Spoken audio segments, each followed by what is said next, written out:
Muy buenos días a todos quienes nos ven y escuchan este programa. Desde San Marcos, la Decana de América, el canal web de Culturas, con tu programa Pensadores Peruanos, a cargo de quienes habla Bernardino Ramírez Bautista.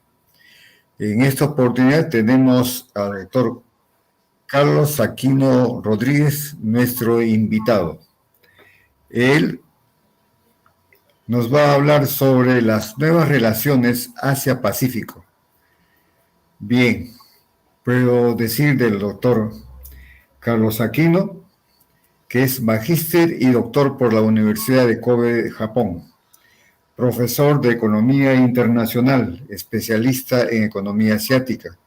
Ha sido profesor visitante de universidades en Asia, director del Instituto de Investigaciones Económicas de la Facultad de Ciencias Económicas de la Universidad Nacional Mayor de San Marcos, autor de diversas publicaciones, entre ellas Introducción a la Economía Asiática, y ha publicado muchos artículos también en revistas de Japón, China y el Perú. Bueno, tenemos pues al doctor Carlos Aquino y sea bienvenido pues. Un saludo especial. ¿Cómo estás, estimado amigo doctor Bernardino Ramírez? Qué gusto estar en tu programa. Así es, Carlos. Bueno, vamos a conversar sobre las nuevas relaciones de Asia-Pacífico, es decir, sobre los países asiáticos y americanos que están pues vinculados entre ellos a través del Océano Pacífico.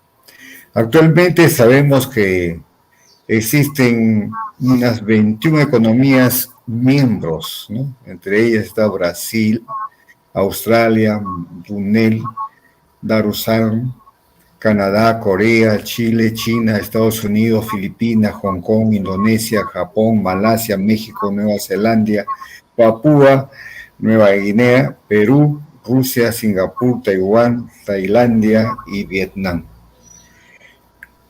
¿Y algo usted nos puede decir de los vínculos de estos países asiáticos con la América? Sí, estamos hablando en particular del foro APEC, ¿verdad? Dentro del llamado área del Asia-Pacífico, que involucra las economías asiáticas, pero las bañadas por el Océano Pacífico, con esta parte del continente americano que da al Océano Pacífico, justamente está el foro, ¿no?, de Cooperación Económica Asia-Pacífico, que tiene 21 economías. En realidad, en la terminología del foro APEC, más que países se dice economías, ¿no? Esa es la denominación. ¿Por qué, dirán ustedes? Porque en realidad dentro de estas 21 economías están, como se mencionó, Hong Kong y Taiwán, pero en realidad ellos no se consideran países, ¿no? Hong Kong, como sabemos, es una parte especial de China, aunque manejada separadamente, una administración especial. Y Taiwán, bueno, Taiwán para muchos es parte de China. El Perú también reconoce a Taiwán como parte de China, ¿no? En todo caso, este es un foro muy importante porque estas 21 economías representan prácticamente casi la mitad de en términos de población, casi la mitad de la población mundial. En términos del comercio, representan casi el 55% de todo el comercio mundial, y en términos de economía también están casi la mitad. Y no solo eso, porque en realidad este grupo, para el Perú en particular, es un grupo muy importante, porque la mayor parte del comercio que tenemos es con estas 21, o bueno, 20 economías, ¿no? El Perú con las 20, ¿verdad? Solo por poner un ejemplo, en el caso de China, casi un 30% de todo nuestro comercio es con China, casi un 13% de todo nuestro comercio es con Estados Unidos. Entonces, solo con esas dos países o economías, en este caso, ya es un comercio muy importante. Pero no es solo el hecho de que cada vez tengamos una relación más fuerte a través del comercio, a través de de inversión y todo lo demás, sino que debemos recordar que tenemos una relación histórica muy grande con ellos, ¿no? Obviamente con la parte del continente de este grupo, como es Estados Unidos, Canadá, México y Chile, es conocido por todos, ¿no? Somos vecinos, tenemos relaciones históricas muy largas, pero en realidad quizás no es muy conocido, pero con el lado asiático, con China, Japón, por poner dos ejemplos, tenemos una historia muy larga. Por ejemplo, quizás no muchos sepan que ya incluso desde los tiempos de la colonia, cuando el Perú fue colonizado por España, ya incluso desde 1568, ¿no? Tan pronto como fueron colonizados, desde 1568 empezaron a salir unos grandes barcos de México. México también era en ese momento el reino, el virreinato de Nuevo México, ¿no? Parte de España, colonia también de España, y salían, se dice, 1 o 2 veces al año unos grandes barcos desde Acapulco, en México, en el lado del Pacífico, el puerto, hacia Manila, en este famoso galeón de Manila, ¿verdad? Estos grandes barcos, y se iban a Manila. Manila también era una posesión española, ¿no? Estos grandes barcos salían de Acapulco entonces, llevando, ¿qué llevaban? Llevaban usualmente plata, oro, algunas especies nativas del continente americano, estamos hablando papa, camote, algunas especies, chocolate y todo lo demás, ¿no? Ahora, ¿qué hacían allá? Lo interesante es que estos barcos galeones iban de Acapulco a Manila y de ahí, aquí viene lo interesante, otros barcos pequeños se iban hasta principalmente Macao. Macao es un lugar por Cantón, y allí intercambiaban productos, o sea, llevaban la plata, los productos que traían de Latinoamérica llevaban a China y de China conseguían pues muchos productos, pero también de Japón, otros países, y lo traían a Latinoamérica. ¿Qué traían de China? Porcelana. Traían de China loza, traían de China seda. O sea, la aristocracia limeña de ese momento, la aristocracia latinoamericana, ¿no? Española, que estaba en México, en Perú, Chile, Argentina, incluso se iba hasta España estos productos, vestía seda china, consumía comida en platos de porcelana china, y también venían especies de China y otros. Además, los fuegos artificiales, por ejemplo, vinieron de China, ¿no? Estos adornos en laca también venían de ahí, ¿no? Entonces ya había un comercio, o sea, hace ya varios siglos, ¿no? Ahora, este comercio se dice que continuó desde la segunda mitad del siglo XVI hasta la primera década del siglo XIX, porque ya en la segunda década del siglo XIX se independizó pues Latinoamérica y terminó. Entonces, miren ustedes cómo esta relación con Asia, con China, ya existía desde hace muchos años. Pero claro, era más tema de comercio, pero como también nosotros sabemos, a partir de la segunda mitad en particular del siglo XIX, de 1849, empieza a llegar inmigrantes chinos, ¿verdad? Y desde 1899 empiezan a llegar inmigrantes japoneses. Por eso el Perú es sede de la comunidad china más grande de Latinoamérica. Se dice que quizás un 5 o 10% de los peruanos tienen ascendencia o descendencia, son descendencia china, y también tenemos la segunda comunidad de descendientes más grande japonesa en Latinoamérica, después de Brasil. Entonces, miren ustedes, este vínculo económico tan grande que tiene el Perú con la región del Asia, en particular a través de este foro APEC, tiene vínculos históricos muy largos, ¿no? O el tema del Galeón de Manila, el tema de la migración. Y para terminar en esta parte, no solo eso, miren ustedes que el Perú fue el primer país en Latinoamérica en establecer relaciones diplomáticas con Japón en 1873. Por eso este año, 2023, se está cumpliendo 150 años del establecimiento de relaciones diplomáticas con Japón, y en 1874, en el siguiente año, después de tener relaciones diplomáticas con Japón, obviamente en ese momento el imperio japonés, el Perú tuvo relaciones o estableció relaciones diplomáticas con China, en ese momento el imperio Qing. Por eso el Perú también es o fue el primer país en Latinoamérica en tener relaciones diplomáticas con China. Entonces nuestros lazos históricos de comercio, de inmigración políticos en realidad son muy largos con estos países, y se ha fortalecido en la actualidad a través de este foro APEC. Qué interesante realmente, doctor Aquino, saber, digamos, esta referencia histórica sobre las relaciones de particularmente China y el Japón con el Perú, con México y otros países de América Latina. Claro que también se dice que fueron del Asia los que llegaron a poblar América, ¿no? Tanto los que vinieron por el estrecho de Bering como los que vinieron por la Patagonia.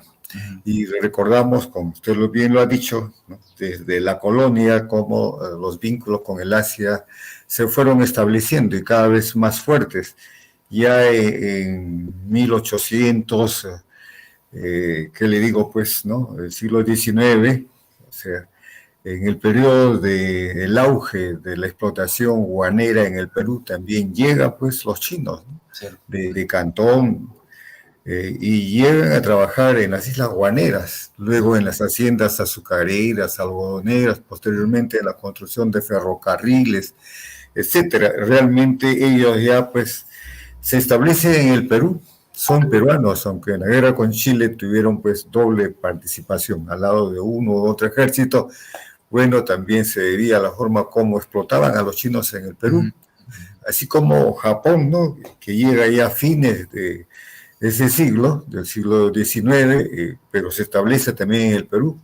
Claro que mayoritariamente, como usted bien lo ha dicho, se han ubicado en el Brasil, ¿no? Sin embargo, aquí en el Perú también tuvieron problemas en los años 40, en la Segunda Guerra Mundial, ¿no? Que son expulsados del Perú, pues gracias al pedido que hace Estados Unidos, ¿no? Y Estados Unidos ahí tiene también sus campos de concentración, que no lo menciona, por cierto, ¿no? Pero ahí terminaron muchos japoneses. Pero acá han trabajado fuertemente estos dos grupos, llamémoslos étnicos, y han favorecido mucho, creo, al desarrollo del país. Sí. Y como usted bien lo ha dicho, pues, los países del Asia como China y la India tienen casi el 40% de la población mundial. Y este continente asiático, más específicamente la región del Asia Oriental, llamada también Asia-Pacífico, es lo que llaman el Asia emergente, agrupa a los países y economías que más han crecido en el mundo en los últimos 40 años. Pero ya en el 2017, por ejemplo, es la región que más comercia con las otras regiones del mundo. Y hay varias razones para ello. Doctor, ¿qué debemos nosotros entender por el resurgimiento del Asia? Sí, esto es muy importante. Mucha gente se sorprende, bueno, y debería ser así, ¿no? Del crecimiento excepcional, por ejemplo, que está teniendo China, no solo por poner algunos datos. China, por ejemplo, la República Popular China, que empieza su existencia como tal en 1949, en ese momento China solo tenía una participación del 4% de la economía mundial. Actualmente está en 17%. China, desde sus reformas económicas en particular, iniciadas en 1979 hasta el 2011, creció por 33 años consecutivos a una tasa promedio anual de 10%, algo que nunca se ha visto en la historia mundial. Entonces es realmente impresionante cómo China ha crecido. Bueno, hasta ahora crece, aunque claro, ya no a 10%. Entonces mucha gente se dice, ¿cómo es posible que China pueda haber crecido tan rápido en este lapso? Otro ejemplo, Japón. Japón en el año 45, después que terminó la Segunda Guerra Mundial, fue prácticamente destrozada la economía. Recordemos que se tiraron 2 bombas atómicas ahí, entonces el país quedó destrozado. Pero Japón a los pocos años empezó a recuperarse y en 1970 se convirtió en la segunda economía más grande del mundo. India también está creciendo a tasas aceleradas, incluso ahora por encima de China. Entonces mucha gente dice, es impresionante cómo China crece, es impresionante cómo Japón crece, es impresionante cómo India crece, pero si uno estudia un poco la historia de esos países, en realidad vamos a ver que ellos están resurgiendo.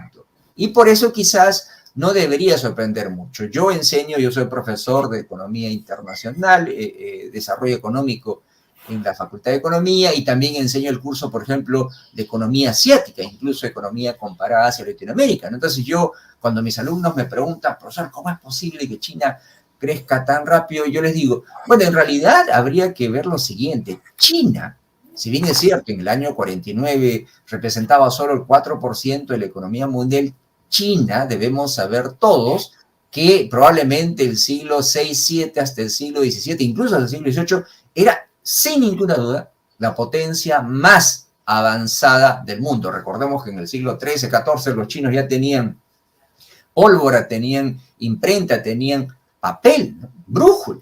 Entonces, China era una potencia. O sea, en realidad, en el siglo prácticamente en Europa, ¿qué había? En Europa era la clase media, no había Estados-nación. Los Estados-nación se consolidan recién en Europa a partir del siglo XIII, XIV. China era un imperio.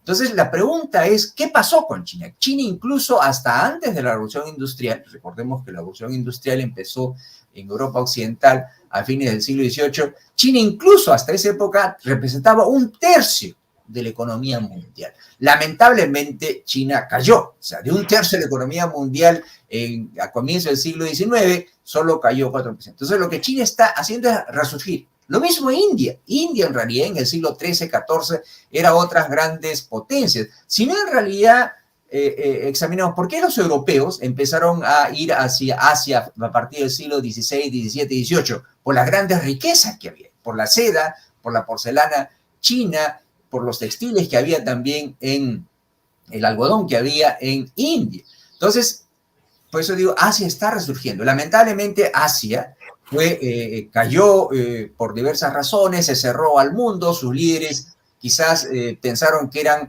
Imagínense, es increíble, o sea, Japón, Corea, China se cierran al mundo a partir del siglo XVII. Ellos creen que ya son la potencia más grande, no hay nada que aprender del mundo y se cierran, pero lamentablemente esa fue su partición, porque justo el otro lado del mundo, en Europa Occidental, empieza la revolución industrial, ellos crecen más y comienzan a conquistar Asia a sangre y fuego, como lo hicieron con Latinoamérica. Entonces, a partir del siglo XVIII, XIX, los europeos occidentales, que ya tenían grandes armas, ya tenían grandes barcos que se movilizaban por el mundo, empezaron a subjugar a la India, empezaron a subjugar lentamente a China, y a comienzos del siglo XX prácticamente toda Asia había sido colonizada, excepto 2 países, excepto Tailandia, excepto Japón. Entonces, pero Japón también, lamentablemente, se embarca en una guerra que no podía ganar, la Segunda Guerra Mundial, y termina también derrotada. Entonces, Asia, repito, que hasta el siglo XVII, sin ninguna duda, especialmente China y Japón, eran las potencias más adelantadas del mundo. Por una serie de razones se retrasan en su desarrollo y terminan a comienzos del siglo XX prácticamente todas ellas colonizadas. Termina la Segunda Guerra Mundial, prácticamente Asia, excepto Japón y Tailandia, no eran los únicos países que no estaban colonizados, pero el resto de Asia estaba colonizado, se independiza y Asia empieza a crecer otra vez. Entonces empieza a resurgir. Y lo que estamos viendo ahorita es un resurgimiento de Asia. Entonces, Asia, repito, en particular China y la India, probablemente el siglo VII hasta el siglo XVII, eran las potencias más avanzadas del mundo. Por una serie de razones cayeron, surgió Europa Occidental, pero ahora es el turno de Asia otra vez. Ahora, ¿por qué Asia está resurgiendo? Es una gran pregunta, podríamos resumirlo en 2 o 3 razones. Primero, recordemos que Japón, si bien es cierto, se encerró a partir del siglo XVII, como hemos comentado, como China y Corea, pero los japoneses terminaron su periodo feudal. En 1868 terminó la era de los samuráis, pues de los shogunes, y Japón empieza a modernizarse, Japón empieza a industrializarse y Japón se convierte a comienzos del siglo XX en la primera potencia no occidental en industrializarse. Tan es así, imagínense ustedes, que en 1894-95 Japón le hace una guerra a China y le gana.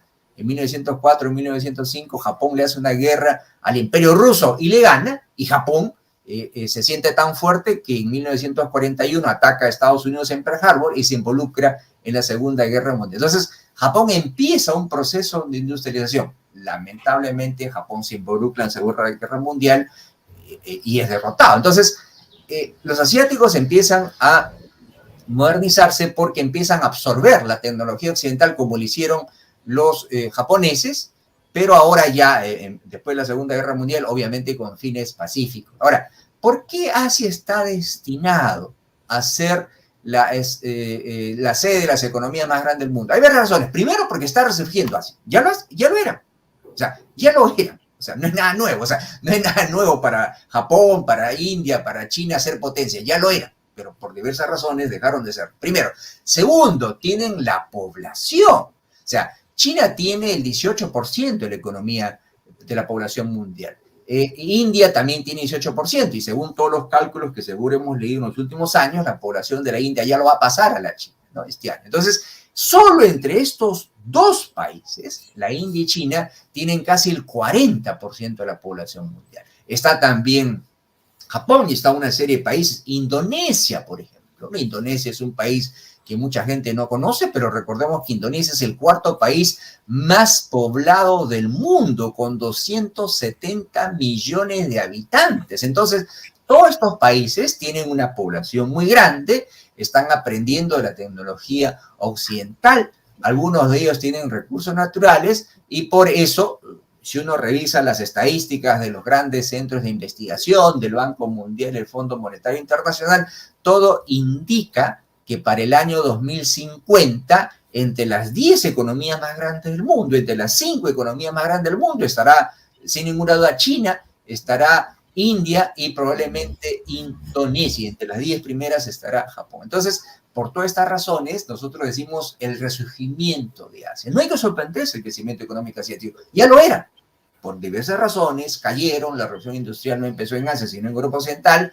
Asia cayó, fue colonizado en muchos casos, pero después de la Segunda Guerra Mundial en particular, cuando muchos de ellos se colonizaron, empezaron a crecer. Otro hecho que digo antes de terminar mi intervención aquí es que en realidad es sorprendente el desarrollo de Asia, porque repito, después de la Segunda Guerra Mundial estaban colonizadas, empieza un proceso de descolonización, ¿no? Y lo increíble es que casi todos, incluso Japón, que había sido destrozado en la Segunda Guerra Mundial, imagínense, tenía un ingreso per cápita menor que Latinoamérica.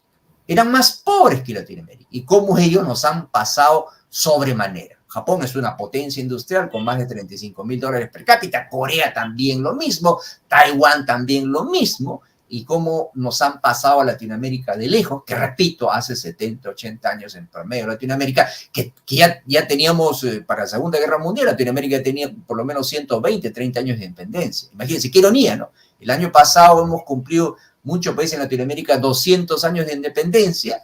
Los países asiáticos en su mayoría han cumplido recién 70, 80 años. Ellos eran más pobres que nosotros hace 80 años, pero ahora están mejor. ¿Por qué? Porque están resurgiendo. Muchos de ellos eran potencia, lo fueron, lo dejaron de ser, pero ahora están retomando ese camino que ya habían pasado anteriormente. Qué interesante realmente esto, este desarrollo asiático. Realmente podríamos decir que Asia se ha convertido en el centro del comercio mundial. Sin ninguna duda. Sin ninguna duda. En realidad, ¿por qué? A ver, empecemos. China es la fábrica del mundo, ¿no? Y podemos poner algunos datos. 1/3 de todos los autos que se producen en el mundo prácticamente se hacen en China. Probablemente el 70% de todos los televisores que se hacen en el mundo se hacen en China. Nosotros veamos los productos que tenemos. Tenemos productos, por ejemplo, chinos, ¿no? Tenemos un celular Huawei, por ejemplo, o tenemos un auto chino, por ejemplo, o Great Wall, por ejemplo, ¿no? O probablemente ahí tenemos ropa china.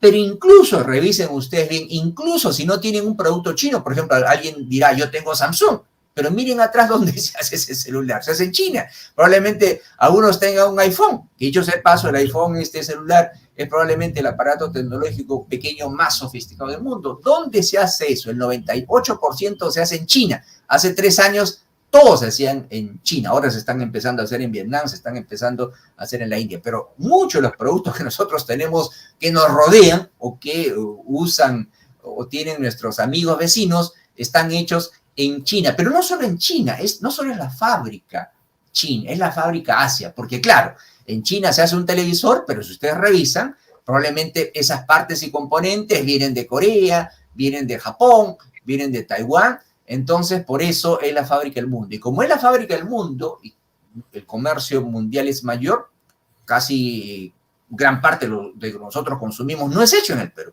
es comprado de afuera.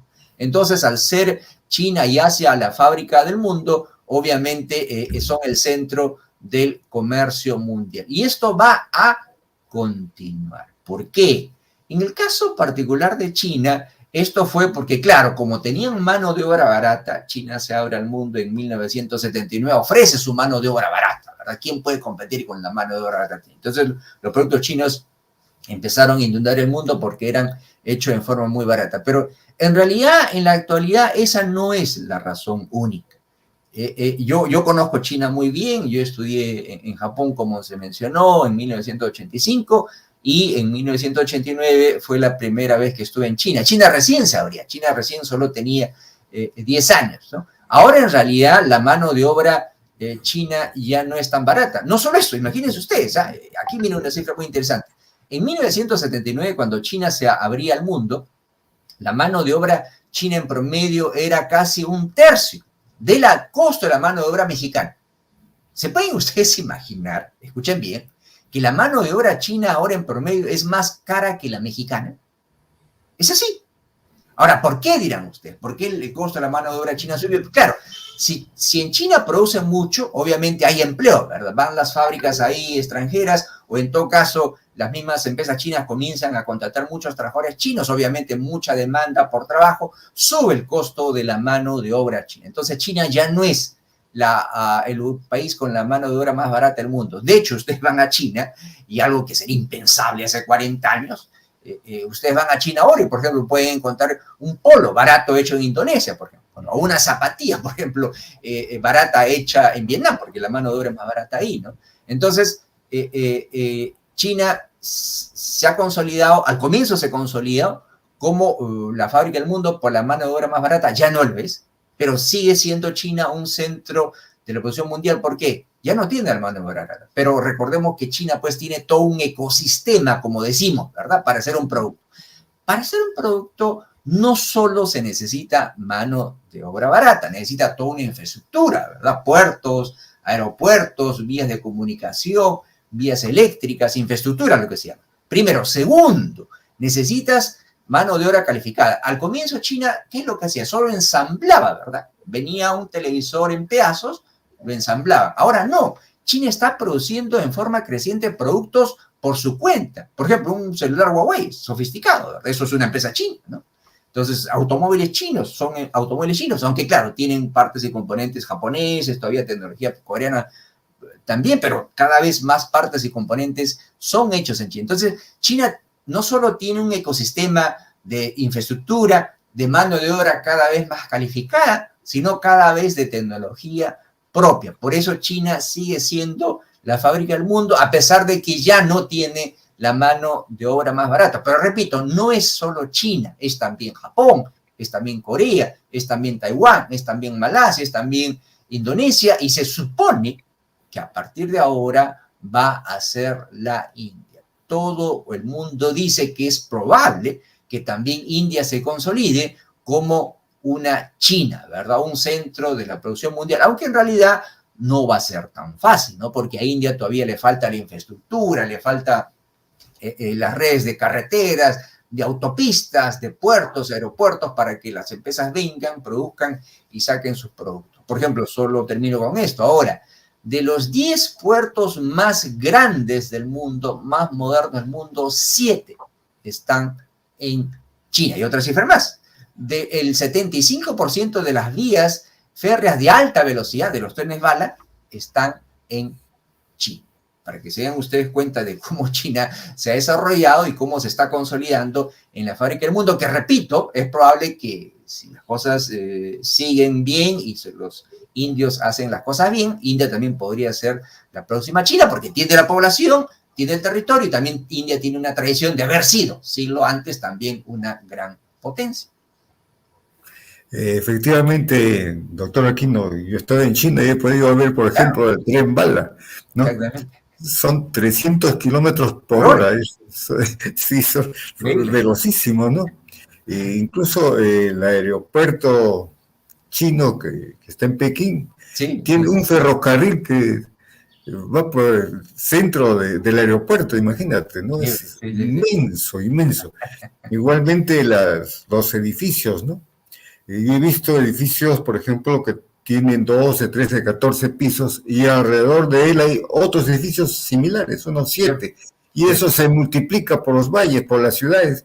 Entonces, no es que la gente va a vivir a los cerros ni cosas por el estilo, ¿no? Es otra situación. Y cómo difunden también el turismo, por ejemplo, Claro. la muralla china, ¿no? Qué fabuloso. Además de la plaza de Tiananmen y otra cosa más que se pueden ver en China. Bueno, es interesante. Y a veces me pregunto, ¿por qué es que estos países asiáticos tienen este crecimiento económico sostenido y no lo tienen otros países de otras regiones del mundo? Bueno, esa es una pregunta muy interesante, ¿no? Como decimos los economistas, esa es la pregunta del millón. Bueno, y de hecho hay muchas explicaciones, ¿no? Quizás la pregunta más interesante de la economía es, ¿por qué unos países son ricos y otros son pobres? ¿No? Bueno, ya hemos mencionado, o sea, Latinoamérica, nuestra región era hace 80 años en promedio con un ingreso más alto que Asia. Recordemos, Latinoamérica se independizó de España en gran parte hace 2 siglos.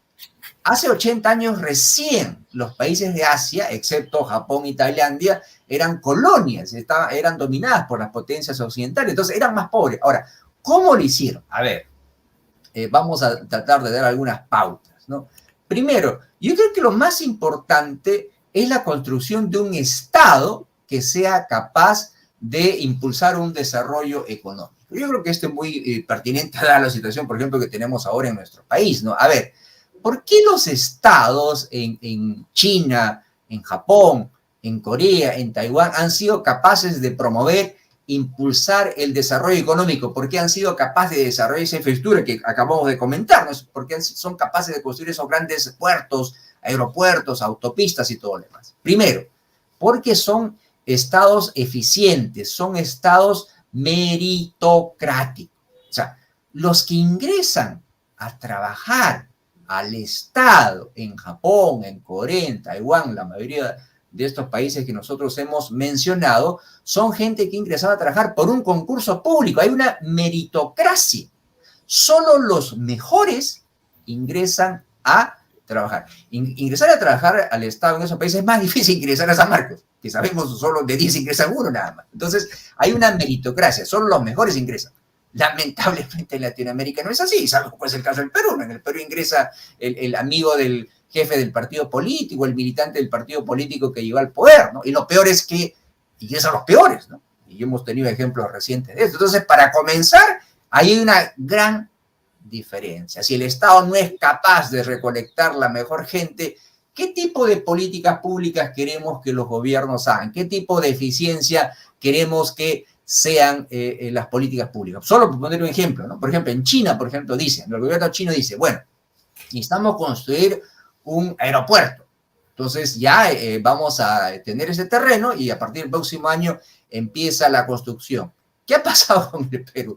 El año 2011 se licitó la construcción del aeropuerto Jorge Chávez, 2010, perdón, y recién hace 2 años, después de 10 años, han empezado a construirlo. Hace 7, 8 años se supone que se empezó a construir la línea del metro 1, 2, que se supone una de las estaciones va a pasar por nuestra universidad. ¿Cuándo va a terminar? No tiene cuándo terminar. Entonces, lo primero es eso. Si no tenemos un Estado meritocrático, un Estado eficiente donde solo ingresen los mejores a trabajar, no vamos a poder desarrollarnos como país. Y es pertinente, repito, este punto porque primero tenemos problemas a nivel del gobierno central y acaban de ingresar, por ejemplo, presidentes regionales, alcaldes. Dicho sea paso, la mayoría son nuevos. En el Perú, cualquiera puede postularse para ser presidente. Cualquier hijo de vecino que muchos ni siquiera tienen experiencia de trabajo y se convierten de la noche a la mañana en alcaldes, en presidentes regionales. Esos tipos nunca han gestionado nada en su vida. Encima se rodean de gente incapaz como ellos ¿Qué tipo de gobierno queremos? Entonces, primero, gobiernos eficientes, gente que ha sido escogida por sus méritos, no por su amistad y todo lo demás. Segundo, obviamente tiene que ver también con lo siguiente, con el tema de la corrupción. Lamentablemente en el Perú hay mucha corrupción. Bueno, corrupción hay en todo el mundo. La diferencia con el Perú es que hay impunidad y roban desde el presidente hasta el más bajo. Claro, si el presidente roba, si el presidente regional roba, si el alcalde roba y no le pasa nada, la gente de abajo dice, está bien, pues roba y no le pasa nada. En estos países de Asia puede haber corrupción, pero si se descubre, y la mayoría de pasos se descubre, pueden tener desde pena de muerte como en China hasta largos años de cárcel, o lo otro que creo que es más fundamental, muerte política. Nunca más son elegidos. Lamentablemente en nuestro país, en Latinoamérica, algunos políticos corruptos en la próxima elección se presentan y vuelven a ser elegidos, esperan uno más y siguen elegidos. Entonces, la corrupción. ¿Por qué hay corrupción en Latinoamérica? Porque hay impunidad. En Asia no lo hay, ¿verdad? Otra razón, por ejemplo, que tiene que ver con nosotros que somos profesores, ¿no? En Asia cada vez tenemos instituciones universitarias cada vez más prestigiosas. Cada vez las universidades chinas, las universidades japonesas, las universidades coreanas, por poner algunos ejemplos, aparecen en los primeros rankings de las mejores universidades del mundo. ¿Por qué? Primero porque tienen buenos profesores, tienen muy buen presupuesto, pero también tienen muy buenos alumnos. Si estos países, repito, China, por ejemplo, China hace 40, 50 años era muy pobre, el 79 cuando China empezó su reforma, o el 78, podíamos retratar este famoso líder Deng Xiaoping, que inició las reformas chinas en diciembre del 78, en octubre estuvo en China, en Japón, perdón, él visitó Japón, Singapur, en ese momento, o dos de los países más avanzados de Asia, y en el viaje que hizo a Japón, él subió en el tren bala, en el Shinkansen, que en ese momento corría 240 kilómetros por hora. Y Deng Xiaoping dijo, ¿no? El tren más rápido en China corre la cuarta parte de esto, 60 kilómetros por hora. Entonces él dijo, yo voy a hacer que China también en unos años tenga trenes tan rápidos como Japón. De hecho, ahora China tiene trenes más rápidos que Japón. Si bien es cierto, este tren que nos cuenta el doctor Bernardo Ramírez corre a 300 kilómetros por hora, pero hay un tren, no sé si ha ido el doctor Bernardo Ramírez, en Shanghai, en Pudong, hay un aeropuerto internacional donde hay un tren de levitación magnética, el tren más avanzado del mundo, que es capaz de correr 400 kilómetros por hora, pero solo corre en un pequeño espacio nada más, en ese pequeño espacio de ese lugar, ¿no? Entonces, los líderes chinos dijeron, queremos desarrollarnos, para eso necesitamos tecnología y para eso necesitamos buena educación, necesitamos tener buenas universidades. Entonces, empezaron a hacer una campaña para impulsar la educación. Les pongo un ejemplo. Ustedes, todo el mundo sabe de estas famosas pruebas PISA, ¿verdad? Las pruebas PISA son unas pruebas que toma este famoso club llamado Los Ricos, ¿verdad? La Organización de Cooperación y Desarrollo Económico, que agrupa 35 países más ricos del mundo, y todos los años, bueno, cada 4 años hace estas pruebas donde mide a chicos de 15 y 16 años que están terminando la secundaria, en unos 75 países, y desde hace algunos años nos han incluido al Perú, donde mide el conocimiento de estos chicos y chicas en 3 áreas, ¿verdad? En matemáticas, en lectura y en ciencia, ¿verdad? Y, ¿qué creen ustedes que pasa? Los 10 primeros lugares están ocupados por los países asiáticos, por chinos, japoneses, coreanos, taiwaneses, incluso últimamente Vietnam ya está ingresando a ese, o está por ingresar a ese ranking de los 10. ¿Y qué creen ustedes dónde está Latinoamérica? Latinoamérica está en el puesto 50, 60, 70 para abajo. Entonces, si no hay ciencia, no hay desarrollo y para desarrollo se necesita ciencia y tecnología, ¿verdad? Otro dato. Si uno quiere desarrollar ciencia y tecnología, obviamente necesita financiamiento, ¿verdad? Corea invierte 4.2% de su Producto Bruto Interno, de todo lo que el país produce en un año, en investigación y desarrollo. Japón invierte 3.5, me parece, y China 2.5. Y están creciendo. Está creciendo Japón, está creciendo China. ¿Saben ustedes cuánto invierte en promedio Latinoamérica? 0.5. ¿Y saben ustedes cuánto invierte Perú? 0. Entonces, ¿cómo queremos desarrollarnos? ¿Cómo queremos tener un sistema educativo grande si no invertimos, mejor dicho? Y termino esta parte poniendo un ejemplo. Y me acuerdo muy bien porque hace tres días estuve dictando una conferencia para la Vía Real sobre el sistema educativo universitario en Corea, Japón, China. San Marcos, que es la universidad más grande, la más antigua de Latinoamérica, la más prestigiosa se supone, que creo que tenemos como 37.000 estudiantes, solo recibimos creo que un presupuesto de, ¿cuánto era? Creo que de menos de $200 millones. ¿Saben ustedes cuánto recibe la Universidad de Tokio, que tiene 31.000 estudiantes, recibe $1.500 millones? La Universidad de Pekín, que tiene también por ahí como 33.000 estudiantes, recibe casi $2.500 millones. Y para terminar la comparación, la Universidad Nacional de Seúl, que tiene también 29.000, creo, estudiantes, recibe $750 millones.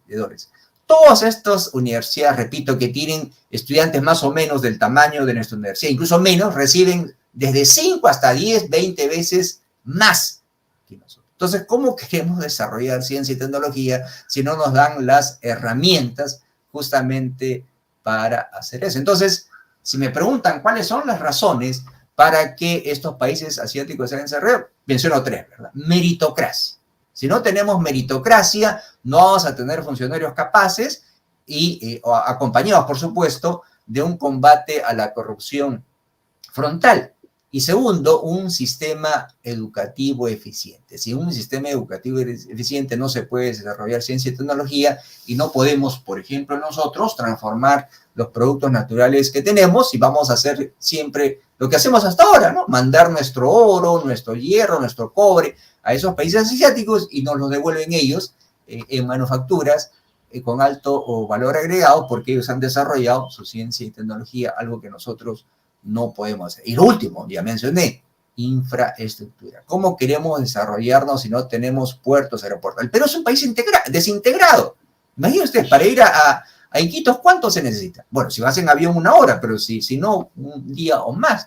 Somos un país desintegrado. Si no integramos al país físicamente, no podemos desarrollar. Efectivamente, doctor Aquino. Usted ha dicho bien claro que es la meritocracia, ¿no?, que debe primar para poder seleccionar a todos los que gobiernan, y también el país debe invertir mucho más en educación. En el caso de San Marcos, como usted mencionaba, solamente el Estado le da el 49% de su presupuesto y la universidad tiene que agenciarse el 51% para poder tener un presupuesto más o menos completo, ¿no?, en nuestro medio, pero totalmente deficiente para poder cubrir las necesidades de nuestros estudiantes. Son, como usted ha señalado, alrededor de 37.000 estudiantes del pre y posgrado. Y esto pues de la prueba PISA, ¿no?, que es tan importante y todos deben saber, ¿no?, de 6 puntos que se debe tener. El Perú, así, esto no llega a 3% menos, imagínense ustedes, ¿ya? Y a nivel, teniendo el nivel universitario, entonces, ¿cómo queremos que nuestra gente rinda más? Estamos por ese lado muy mal. Pero países socialistas como Vietnam, por ejemplo, y China, son los que acuden más a los tratados de libre comercio. Interesante, ¿eh? ¿No? ¿Y cómo se explica eso, doctor? Sí, esto es muy interesante en realidad, ¿no?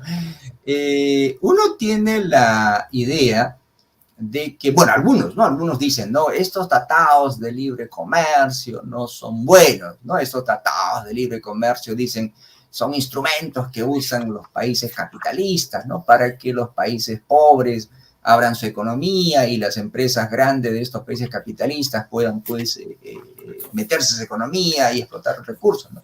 Pero en realidad un tratado de comercio no es eso. O sea, a ver, primero expliquemos qué es un tratado de libre comercio. Un tratado de libre comercio es un acuerdo donde dos o más países se reúnen y dicen, ¿no? Vamos a hacer un acuerdo para que nuestras economías se abran, ¿verdad? Yo reduzco los aranceles para que tus productos entres o elimino estos. Aranceles es el impuesto que uno cobra a los productos que vienen de afuera, ¿verdad? Entonces negocian, ¿verdad? Yo reduzco los aranceles o elimino los aranceles a estos productos. Tú también redúceme, por favor, tus aranceles para que mis productos ingresen sin problema. Entonces, un TLC depende de lo que negocien los países. Hay algunos países, y China y Vietnam dicen, yo negocio esto, pero no otro. O sea, hay excepciones. O sea, casi no hay ningún TLC en el mundo que implique una reducción de 100%, eliminación de 100% de los aranceles. Siempre hay algunas excepciones. Entonces, un TLC, y aquí viene lo primero, un TLC va a ser bueno o malo dependiendo de cómo se negocie. Si yo abro todo mi mercado y no exijo al otro país que abra su mercado, obviamente voy a ser un mal negociador, ¿no? O si yo abro todo mi mercado sabiendo que si lo abro de la noche a la mañana pueden quebrar alguna de mis empresas, tampoco son un buen negociador. Ahora, aquí viene otro tema. Primero, un TLC es raro que se eliminen todas las reducciones. Siempre algunos países dicen, no, yo no abro esto. Pero incluso aunque abran, usualmente dice, está bien, yo voy a abrir, por ejemplo, yo voy a abrir mi mercado de automóviles, pero no lo voy a abrir de la noche a la mañana. Voy a abrirlo me das un plazo de 5 años, me das un plazo de 10 años o me das un plazo de 15 años. Ahora, eso va a depender de la capacidad negociadora de cada país. En el caso particular de Vietnam y China, efectivamente, esos países son socialistas o comunistas, pero qué ironía, son dos países que tienen muchos tratados de libre comercio. Ahora, obviamente ellos también tienen unas excepciones, pero más que eso yo diría, ellos aprovechan muy bien. Yo diría que el gran problema del Perú no es que tenga muchos tratados de TLC, que efectivamente lo tenemos, sino que no aprovechamos. Porque un TLC no implica que automáticamente yo voy a vender mis productos a China, Japón o Corea, países con los que he hecho TLC. O sea, un TLC dice, ¿no? Yo te abro la puerta para que tú me vendas tus productos y tú me abres la puerta para que yo venda mis productos. Pero si yo no tengo la infraestructura, yo no tengo la producción para vender los productos que se supone tú me has permitido con los TLCs que yo te venda, no lo voy a hacer. Entonces, los chinos, los vietnamitas han sido muy buenos, se han beneficiado porque ellos tienen los productos, ellos tienen la capacidad, hacen TLCs, ellos aprovechan esos mercados abiertos para vender más. Entonces, ese yo creo que, digamos, la gran diferencia. Ellos han aprovechado al 100% los tratados de libre comercio que han firmado porque esos mercados que se le han abierto, ellos lo han aprovechado para vender. Ahora, ¿por qué ellos han sido capaces de hacer eso o no?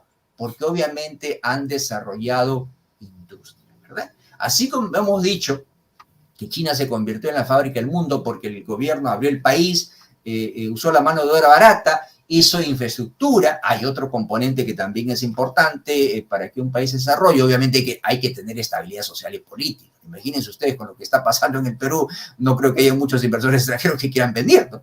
A pesar de que podamos tener muchos recursos naturales, podamos tener mano de obra que no es tan cara como otros países. Entonces, la estabilidad social y política también es importante. Y eso fue lo que los asiáticos, China y Vietnam, han sido capaces de ofrecer. O sea, no solo ofrecían mano de obra barata, no solo ofrecían buena infraestructura, buenos puertos, aeropuertos, vías de comunicación, sino estabilidad social y política para que vengan a invertir. Entonces, ellos han hecho políticas para que empresas extranjeras o también sus propias empresas empiecen a producir y aprovechen esos tratados de libre comercio que han firmado. Yo creo que esa es la gran diferencia. Ellos han aprovechado los tratados de libre comercio. Lamentablemente, me parece que el Perú no ha aprovechado tanto como debería hacerse.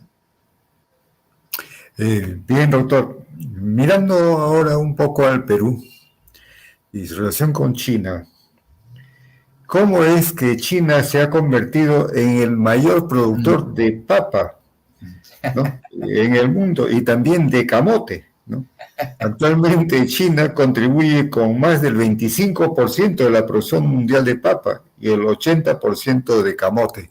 ¿Cómo se explica esto, doctor? Esa es una historia muy interesante. A ver, la papa es originaria del Perú, obviamente, todo el mundo sabemos eso, ¿no? Pero, ¿cómo llegó la papa a China? Recuerden ustedes que comentamos que desde mitad del siglo XVI había este famoso comercio del galeón de Manila, ¿verdad? Estos grandes barcos españoles que salían de Acapulco llevaban, ya hemos dicho, papa, plata, pero también llevaban productos nativos. La papa llegó a China a través de eso. Entonces, miren ustedes, qué interesante. Entonces, a partir del siglo XVII, por ejemplo, empezó a llegar papa peruana a China. Entonces, por ahí alguien descubrió que esta papa podía crecer en China. El camote podía crecer en China. Encontraron climas adecuados para que se plante este producto. No solo eso, imagínense ustedes, ¿eh? Cuentan que en el siglo XVIII, a fin del siglo XVIII, hubo una gran hambruna en China. Y lo que salvó, imagínense ustedes, de la muerte segura a mucha gente en el sur de China fue la papa. O sea, gracias a la papa.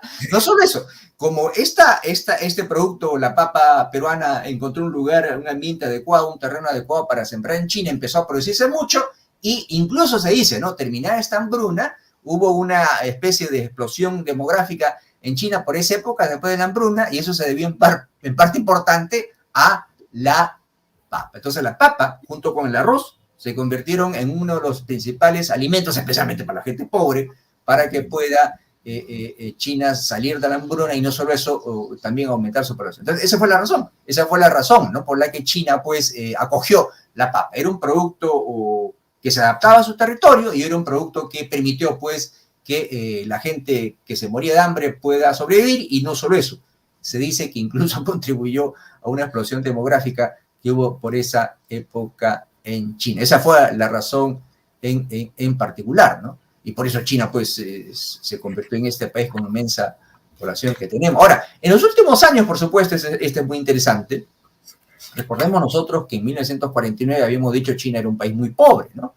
Y desde 1979 China empieza reformas económicas. Entonces, la producción en China agrícola, y en todo sentido en realidad, pero especialmente la producción agrícola en China ha aumentado de una forma espectacular desde 1979, incluido la papa. ¿Por qué? O sea, ¿qué tipo de reforma económica hizo China? Bueno, ya lo hemos comentado algo, ¿no? Empezó a abrir el país, vinieron inversión extranjera, vino tecnología extranjera, pero en el tema de la agricultura, ¿qué fue lo que pasó en China? Cuando Mao hizo la revolución comunista, Mao hizo una reforma agraria, ¿verdad? Le quitó la tierra a los terratenientes y se lo dio a los campesinos. Pero en los años 50, 60, en China se instauran las famosas comunas populares, ¿verdad? Una comuna popular, en términos sencillos, es como una especie de cooperativa, ¿verdad?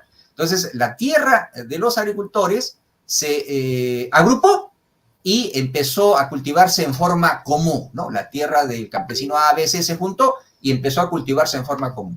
Pero nosotros sabemos que a veces las cooperativas tienen un problema, ¿no? Porque como alguien dice, cuando alguien es de todos, no es de nadie, ¿no? Si esta tierra no es mía en realidad, porque lo que yo produzca lo tengo que repartir, eso significa cooperativa, ¿no? Lo que se produce en común se reparte comúnmente. Entonces dicen que esta cooperativización de la tierra, estas comunas populares, un poco que bajó el incentivo para producir. Entonces en 1979-80, cuando empiezan las reformas económicas, el gobierno chino dijo lo siguiente, ¿no? Hay que darle la tierra mejor a cada campesino. Y que cada campesino, si quiere, aumenta la producción y esa producción va a ser para él. Entonces empieza a incentivarse la producción, porque cada campesino sabía, ¿no? Que si mientras más trabajaba, más sembraba, obviamente iba a producir más, pero esa producción iba a ser para él. Y ya no tenía que repartirse en una comuna. Entonces aumentó la producción. No solo eso, el gobierno chino también aumentó el precio al que le compraba, porque una parte importante de lo que producía al comienzo compraba al campesino para tener temas de seguridad alimentaria, y por supuesto empezó también a ayudar a los campesinos a través, por ejemplo, de la infraestructura, ¿verdad? Hacer carreteras para que la producción salga más a la ciudad, a dar incentivos para que los campesinos modernicen su agricultura, compren maquinaria, usen fertilizantes para aumentar la productividad, producción y todo. Entonces yo creo que todas estas razones han hecho que la producción en China aumente mucho y por eso tenemos esa ironía que dice el doctor Bernardo Ramírez, que China es ahora el más grande productor mundial de papa. No solo eso, doctor Bernardo, no sé si recuerda en el año, creo que fines de los años, el segundo gobierno de Alan García, el Perú hubo una escasez de papa y tuvimos que importar papa de Vietnam y China. Increíble, ¿verdad? Así es las cosas. ¿Qué tal, doctor? Bueno, pues lamentablemente nuestro tiempo no nos da para más. Sí, pues, pero y también vemos cómo China, tal vez, digamos, teniendo en consideración los acuerdos que tuvieron en su 18º Congreso Nacional del Partido Comunista China, ¿no? Dirigido por Xi Jinping, yo creo que ha tomado todas estas medidas a favor del desarrollo de su país, ¿no? Bueno, y lo siguen impulsando.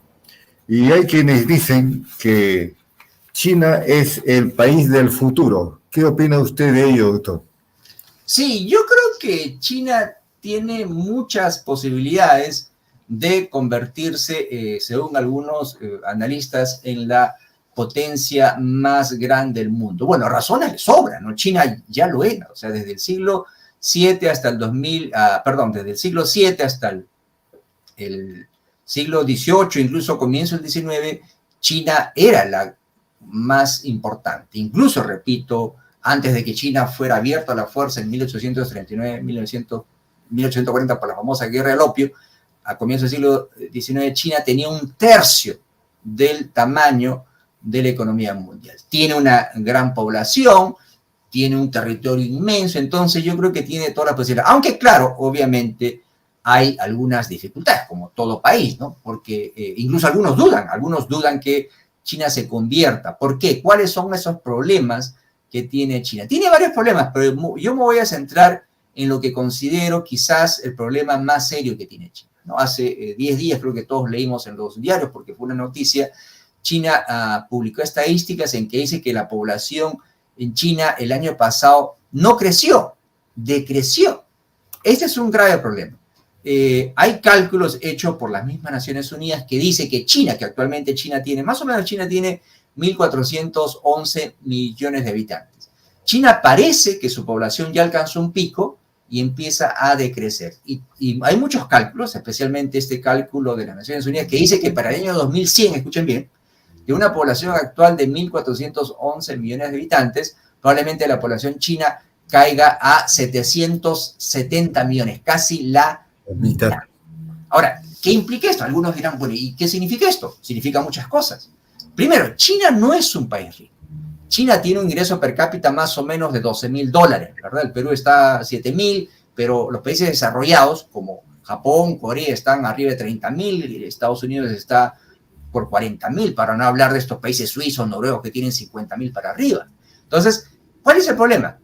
El problema es que la población en China está decreciendo, la población adulta mayor está aumentando y sabemos nosotros que la población adulta mayor, los jubilados ya no trabajan. Entonces, un país se sostiene por una población creciente, ¿no? Entonces, el problema es que China es que se está volviendo un país, como se dice, viejo sin ser rico, que es el caso de los países suizos como Japón incluso. Entonces, si la población china no crece, ¿quién va a alimentar esa maquinaria productiva? Entonces, esa es la gran pregunta. No solo eso, si no hay una población creciente, ¿de dónde van a salir las pensiones para sostener a esta gente mayor? Entonces, para muchos, este es el gran talón de Aquiles. Entonces, pero la pregunta es, ¿por qué la población china cae? Y por la misma razón que está cayendo en Japón y en Corea, que son países también que se están empezando a envejecer. Primero, China, lamentablemente, su población está empezando a caer porque es una secuela, una consecuencia de esta política de un niño por familia. Recordemos que cuando China empezó sus reformas económicas en 1979-80, aparte de abrir el mercado, introducción de tecnología extranjera, dijo un niño por familia. Entonces, las familias empezaron a reducirse. El gobierno chino se dio cuenta en 2016 y dijo 2 niños por familia. No, muchas familias no le han hecho caso. El año pasado dijo 3 niños, no le han hecho caso. Ahora, ¿por qué las familias chinas no tienen más hijos? Primero, porque muchos han acostumbrado a tener un hijo. Tener 2 hijos es mucho costo, la educación en China es carísima, la vivienda en China es carísima. Entonces, si no se hace la educación más barata para los chinos, si no el costo de las viviendas es muy caro, probablemente la población china no va a aumentar y ahí sí va a tener China un problema serio. Ahora, no es inevitable que China deje de crecer, porque un país incluso con poca población podría crecer. ¿Cuál es la solución? Que esa gente que se está jubilando, nosotros sabemos que una persona mayor de 70 años hace 100 años ya prácticamente estaba mal, ¿no? Pero una persona de 70 años en el Perú y en Japón está muy bien, ¿no? Entonces, que se incorpore esa gente mayor que puede trabajar. Segundo, que se incorporen más mujeres al mercado de trabajo. Y tercero, productividad, ¿verdad? Automatización. Entonces, yo creo que si China puede vencer esta dificultad, China podría consolidarse como la potencia más grande del mundo en los próximos 20, 30 años. Muy bien, mi querido doctor Carlos Aquino. Bueno, yo expreso mi agradecimiento al doctor Carlos por su participación en este programa de Pensadores Peruanos. Y con esto también hemos reiniciado pues, este programa en el 2023. Así que los invito a ustedes para una próxima reunión que tendremos en su programa. Doctor Carlos, muchas gracias y será hasta otra oportunidad. A usted, doctor Ramírez, hasta la próxima.